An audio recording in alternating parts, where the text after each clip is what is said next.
Yo, what up? I'm back at you. It's me again, Mike Cardi. We about to get.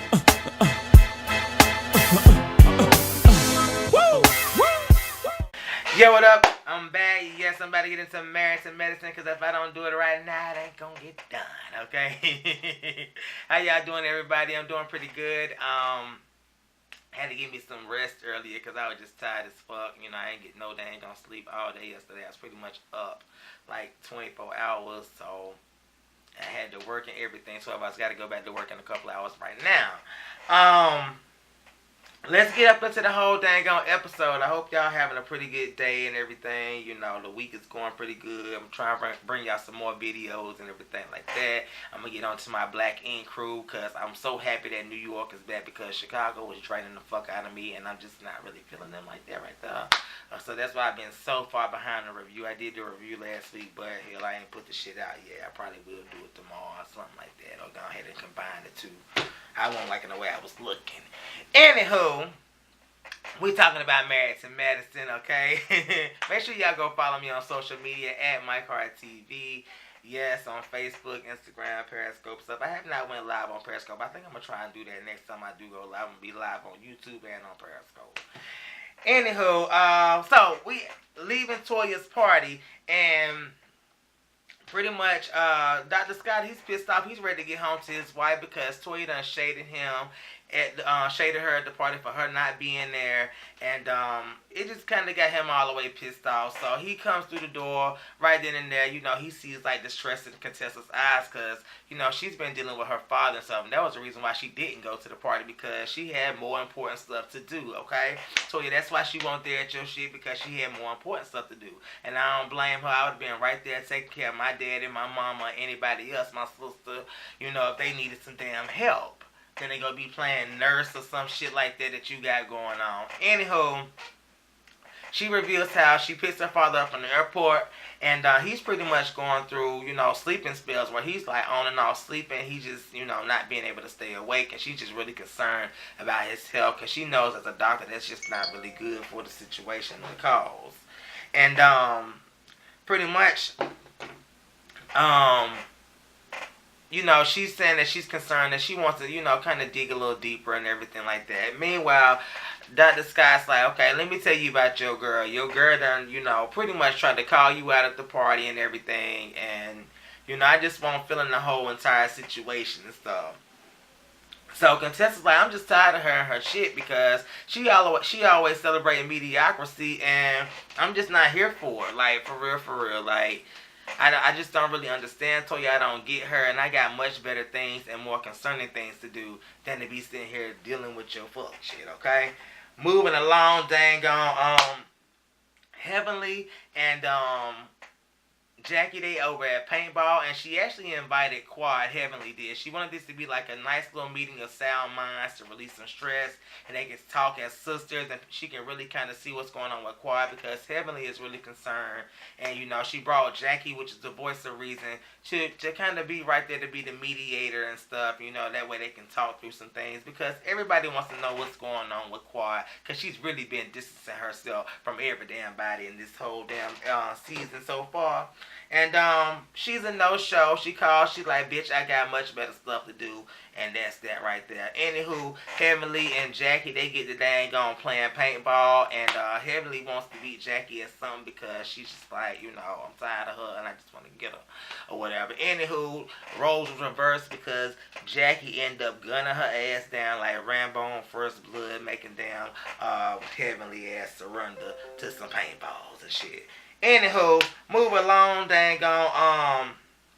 Simone, she's at the house with Michael because Miles is off at college and he's pretty much trying to learn how to drive and everything because, you know, Cecil's not really there. They still off in separate homes and everything. And so, you know, she's kind of doing her due diligence. I guess they taking turns teaching him how to drive. Anywho, she let him drive the big dog Jag and you know, he did alright from what I could see, but he needs some work, and, you know, y'all need to keep letting his ass drive around the damn neighborhood, period. Otherwise, he gonna fuck some shit up, especially in some damn Atlanta traffic, because you definitely got to know how to drive down there, okay? Well, up there, because I ain't in North Carolina, I'm in Florida, so up there. So they go, Michael, he's a little bit pissed off, and he's still in the middle of Cecil and Simone's whole rip because they going through their separation stuff, and she holding out the coochie on him, on Cecil that is, and she just not really seeing up in him like that to where they can be in the same space, which I really don't understand or whatever. Like how y'all working on y'all relationship and y'all in separate homes, and Michael just reveals like it's just been killing him, and he just tired of all the shit. He tired of being caught in the middle of everything, and that's that right there. He just been feeling everything since Miles went down to college, and it be like that whenever you the only child in the house. Anywho, moving along, dang on, Contessa, she's at the house with the family and everything. Her dad comes down. He's a tall man. You can tell that he used to be a little bigger because you can tell that he's lost some weight and everything. I can tell just by his physical, appearance. Like his frame, says that he was a little bit bigger. And he's not looking so well or whatever. Contessa's concerned, and she's asking, prying questions because her dad has had a diagnosis of Crohn's disease and everything, and it's like a intestinal problem and stuff like that. So, he's had to have a whole lot of surgeries and things or whatever. Anywho, he kind of reveals how the doctor has been doing all these different types of tests and stuff like that, and pretty much he is in he has prostate cancer because he reveals that the doctor told him that his PSA level is over 300, and Contessa's like, it should be at, under 4. And so she automatically was like, okay, you trying to tell me that you got cancer? Well, he's not believing it. So he's like in this like denial stage and stuff, and it's kind of like the whole Kubler-Ross, stages of dying and everything, or whenever you've been diagnosed with something, it's still like the same concept. You go through that denial and stuff, and he just not believing. At this point, Dr. Scott's like taking the kids upstairs because they getting really emotional and stuff because they kind of know what's going on.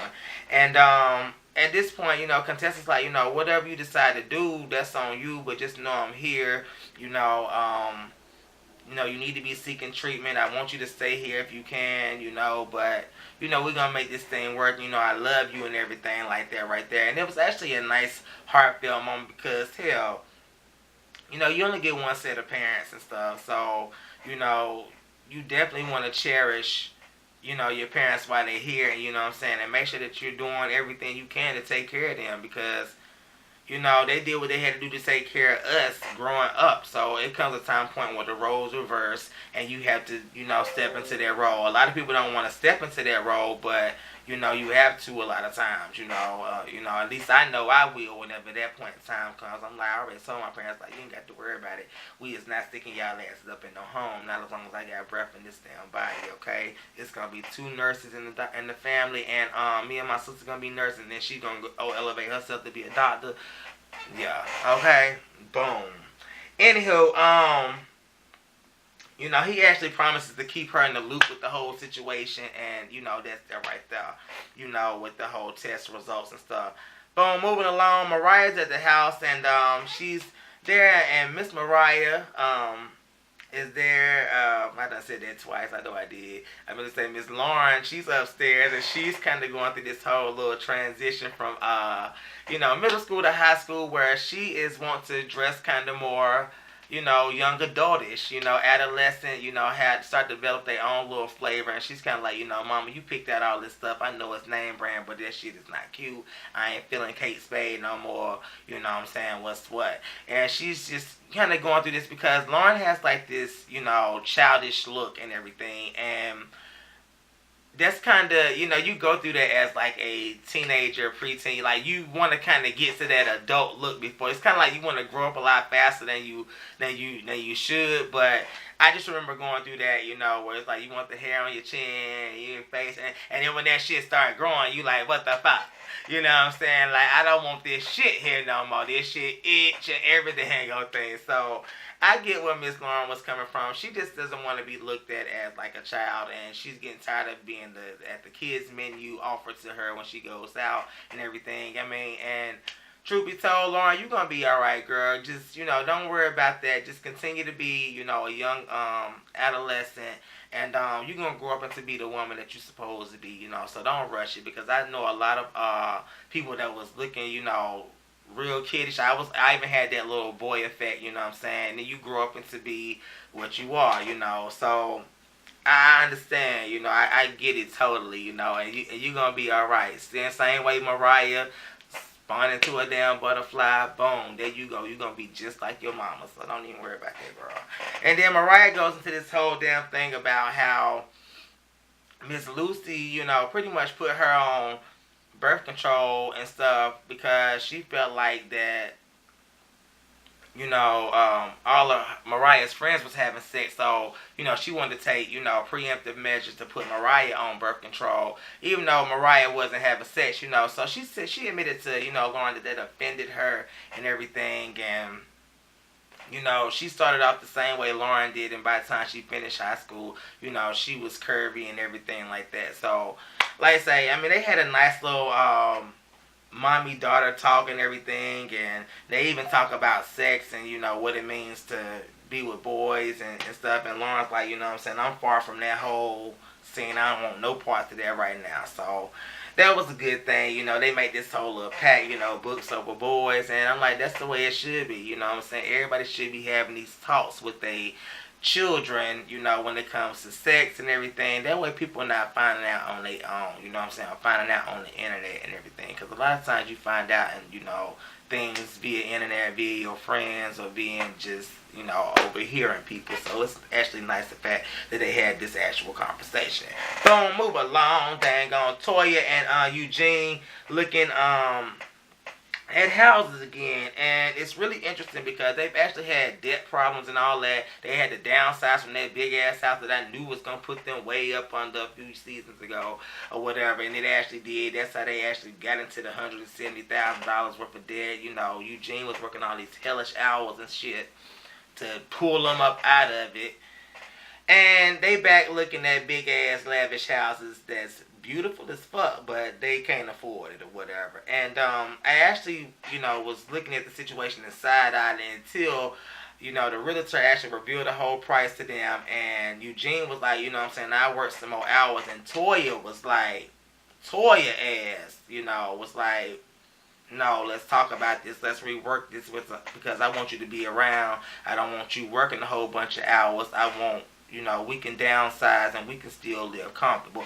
So that showed a whole lot of fucking maturity right there with her. I just really appreciated that scene. It showed me a lot, and that's how a lot of us black people need to start thinking or whatever, what I'm saying? Don't live over your damn means and stuff. You can still live a nice life and have nice things in life, and you don't have to have all the extra, what I'm saying? Like all the bells and whistles and stuff. I'm pretty sure they're going to find a house that got the bells and whistles, but, for to be a whole another $1 million more, nah, Eugene, I understand you want to make your wife happy, but I was so glad that she was selfless in that moment and she was able to step into it and, just kind of wake you up or whatever. Because, no, their budget was $2 million, the house was $2.9 million. Come on. I was so glad for that situation. So that was nice. So, boom, let's get to the crab boil, okay? We get to the crab boil, and pretty much Heavenly, she's having this whole thing, because she's really been trying to get all the girls together and congregate them and stuff. Whatever, her and Laura, they're there trying to do the crabs and stuff. They done bust the bag open. The crabs is all over the ground, all over the lawn. They got to pick them up and stuff. Simone comes in, and she's, coming to lend a helping hand. She's trying to be bougie, like, the crabs are on the ground. I was like, okay, and they also came from the dirty ass sea, so what's up? Come on now, let's not do that, girl. She was getting on my nerves with that particular situation. Anywho, while they boiling the crabs and stuff, at this point in time, dang on, Simone was kind of like, Quad's gonna be here. This is gonna be my moment. I'm gonna be completely 100 with her, like straight up, like I ain't up for her shit no more. And she's gonna pretty much give her an ultimatum, like, girl, you either in or you out of this whole particular situation. Mariah, she shows up with some store-bought cake, and I'm like, that's real. I'm like, that's one way to dang on boil my dang on potato. Don't bring me no store-bought cake. Okay, you need to be baking that shit or whatever. And if you're gonna bake one, please do a pound cake or a strawberry cake or something like that, like your big mama's recipe tells you to. Okay, with no damn pets in the damn kitchen. Okay. Dang on Toya. Well, Contessa arrives or whatever, and she explains how she's been taking care of her dad and everything like that, and how she wasn't able to make it to the party because of the how he, getting him off the plane and taking care of him. So that's what was going on. Toya, she comes in, she speaks to everybody but Contessa. Of course, these two, they really paying each other dust. Contessa's over her, because like I say, Contessa thinks that Toya do superficial shit, and she just thinks that she full of shit. And Toya thinks that Contessa is shady. Anywho, Quad calls, and she said that I can't even talk. Quad calls, and she says that she's on the way. And at this point in time, the group immediately shifts all their conversation to Quad, and they start to, talk about how Quad thinks the group is judgy and everything like that. And, Contessa's like, this is like a real judgy group. Like, because they was offended because she called the sister circle her true sisters or whatever. I mean, y'all girls was put on this dang on show. I can see how Kawhi may have developed a friendship with the girls on the sister circle, because y'all girls have actually been put on this show as a cast and every damn thing like that, and y'all seem to keep mess and drama amongst y'all or whatnot. You know what I'm saying? So I can see, anywho, why she would consider them to be something else. Because if they're not giving you that and you feeling a different type of energy, and every time you get around this group you feeling this kind of negative energy, I'm going to gravitate over here a whole lot more, period. I mean, it's just about protecting your whole damn space and stuff. But, at the same time, Quad is Quad, and boom. So anywho, Quad shows the hell up, and she's hugging everybody, and she's kind of giving like the little fake hug, hey everybody, giving a little, a little shoulder grab as she's walking around, touching and agreeing and shit. Which it kind of would have bothered the hell out of me, a little bit, because I'd have been like, girl, you didn't have to touch me. You could have just spoken, just did a little hey and sat the fuck down. But I get it, don't touch me. If you're going to do all that, give me a hug or a side hug at least. Anyway, maybe it's just me. Okay.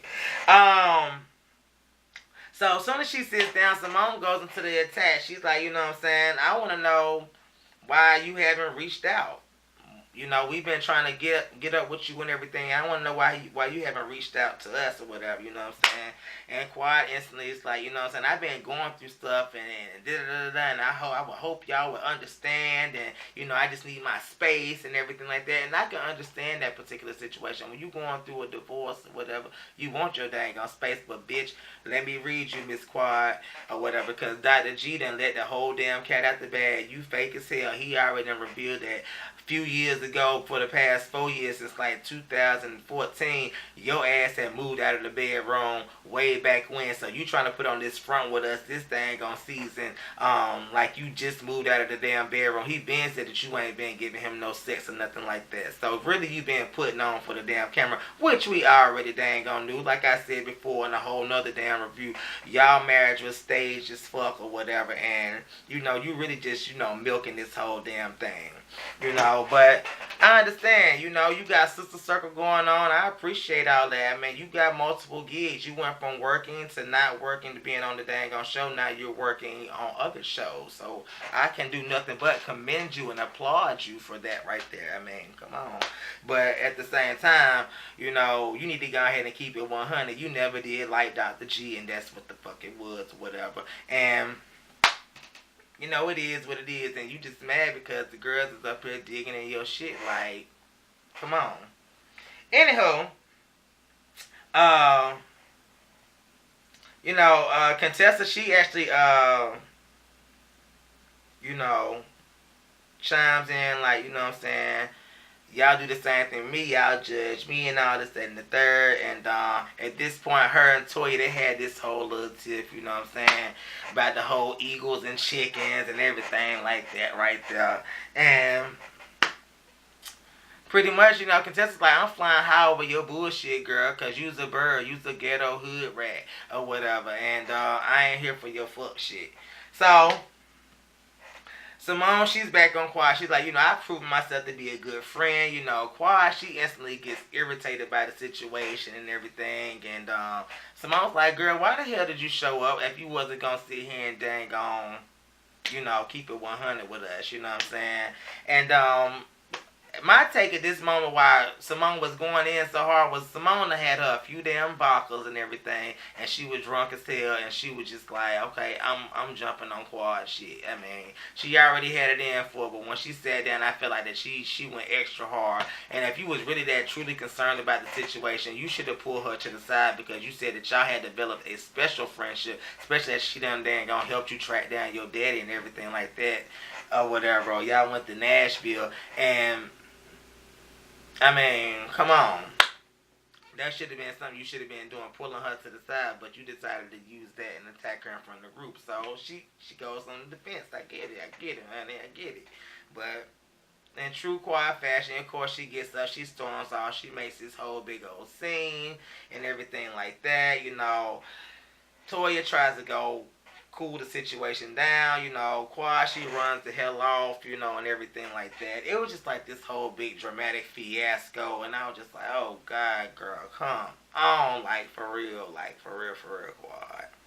Come on, give me more, bitch, give me more, okay? Or maybe less. Anywho, Mariah's like, okay, let me go defuse this chick or whatever and see what's going on with her. Mariah takes her purse. Quad snatches the shit up out of her damn hand. And I'm just like, girl, you didn't have to snatch the damn purse. She was actually gonna be nice to you by bringing your shit or whatever. But, because you knew you weren't gonna bring your ass back to that table. So, Mariah's pissed off. She like, this bitch right here, I'm over her. So, she gets to cussing her out or whatever. Dang on, they go back and forth because Quad and Mariah, they kind of meet up, whatever, inside of Heavenly's garage. They exchange these words and stuff, It looks like Mariah tried to almost hit her or something like that. And, Quad snatches herself out, what I'm saying? Mariah, don't you do this, or whatever. I'm like, girl, come on, like the academy, the Emmy, bitch, okay? Because you was just giving me too much in that entire scene. Anywho, they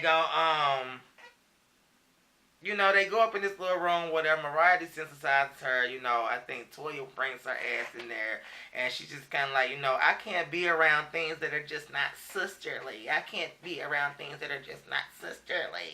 And I'm just like, well, girl, you already knew what you was walking yourself up into. You was walking yourself into the lion's den, honey.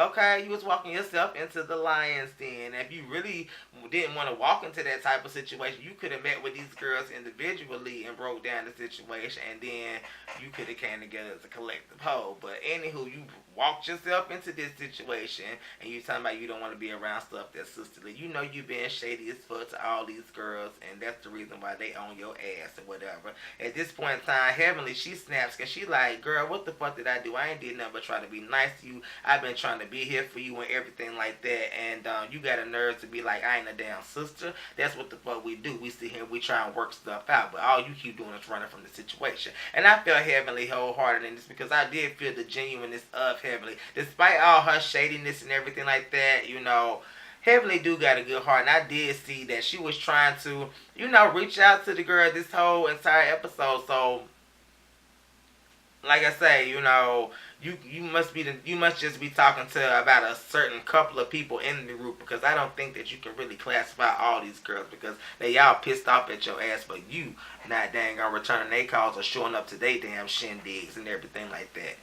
Boom, or whatever. I just think that Quad is kind of taking the whole Tammy Roman effect. She like, I got my own other show over here, or whatever, and with Sister Circle, and I'm just here showing up to collect my check for y'all or whatever, and I'm going to drag this whole storyline all the way out. Like I say, Dr. G done already let the cat out the bag on your ass, girl, that you ain't been giving up that ass or sleeping with him for the past several years, okay? So stop with all the damn dumb shit, okay? But whatever. whatever, okay? I can see, this probably may be your last season. You probably might retire yourself after this season. I'm not sure, Miss Squad, but whatever. I'm here for it. Anywho, hit the subscribe button. I love you all. Love you all. Bye.